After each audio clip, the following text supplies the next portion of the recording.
But you're crying, Dad, I sniffed out in a squishy, nasally voice before I had time to catch myself.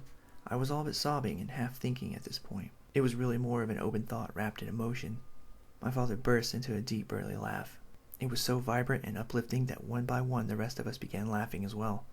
Oh, my boy, I didn't say it would be an easy practice. It will take great will and concentration. There will be good days as well as bad. It's up to you to decide what each day will be. And remember, you aren't alone.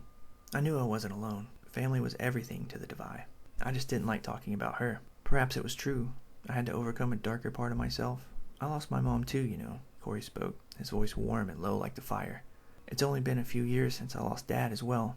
When I found out about my father, I lost my ability to feel anything, it seemed. I had already been as sad as I thought I possibly could be when Mom died. When my father's pyre was lit, I couldn't be sad or angry. Everything seemed so impossibly far away. I just went numb. He trailed off for a moment before continuing in a more cheery tone. Luckily, when I snapped out of it, I was well into living with you in Creighton, and I still had you two misfits about to keep me entertained as well. He shot a playful fist into Cass's shoulder. Touching, Cass responded. None this way. Had enough, thanks, Paul teased. Corey continued. I don't know what I would have done without all of you. Honestly, I am grateful to have you as my brothers. Suddenly I felt ashamed, realizing again the loss Corey had suffered. We all had lost loved ones. I wasn't the only one fighting to stay strong, it seemed. Ah, that's very sweet of you, Corey, came Paul in his most endearing tone. A smile half formed on his bruised and battered face. It was almost as if he had already forgotten about it. Yeah, we like having you around too, Stumpy, Cass teased. The twins carried on like he was a squat troll, but made sure to do so sparingly. Boys, Archon's voice boomed at his two whimsical sons, cutting their giggles short.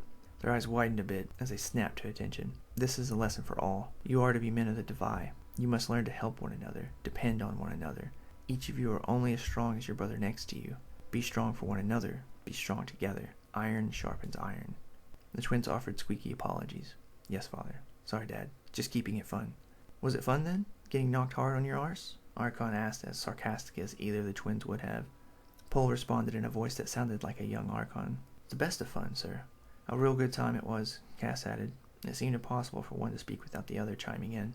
Bull. I've scarcely heard a wildling carry on the way you were. There were tears and everything, Archon teased with a smile. Those were tears of joy, Dad, Paul fibbed. Cass and I have been working with these two for a long time. It felt so good to finally see some progress that I just couldn't hold them back. Yeah, Dad, it was a real shocker. We really didn't think Kael had it in him, Cass added. Well, it seems you got a good look, but that wasn't progress, Archon scolded. Wounding your partner is not the intent during a spar. Neither is intentionally pushing your opponent beyond the point of self-control. The goal is to work and become stronger together, not pit yourselves against one another. The smiles faded from the twins' faces along with the confidence of their sarcasm. It was a relief to know I wasn't to take the brunt of the blame for the incident, though I was embarrassed to hear the twins lectured. Even if Paul had antagonized me outright, I had no right to batter his face over it. What a mess I'd made. Archon continued. Let this be a lesson in itself. That wound will be sore for a while as it heals, and it will likely leave a scar. Consider yourselves lucky it wasn't worse. I cringed at this. If it scarred, I would be reminded of my guilt each time I saw it. Hopefully it'll better serve to remind you all of your teachings and prevent this from happening again.